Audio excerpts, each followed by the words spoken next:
கண்ணை மறைக்கின்ற காலம் வரும்போது தருமம் வெளியேறலாம்.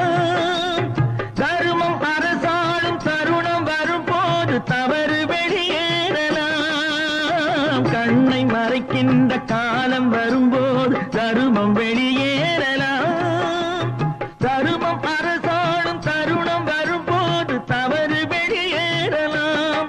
நல்லவர் லட்சியம் வெல்வது நிச்சயம். நாளை அந்த வேளை வந்து என்னை சேரலாம். ஒரு தாய் வயிற்றில் வந்த உடன் பிறப்பில் கொஞ்சம் பிரிவு வந்தால் பின்பு உறவு வரும். நல்ல மனிதனுக்கும் நன்றி மறந்தவர்க்கும் முன்பு உறவிருந்தால் பின்பு பிரிவு வரும்.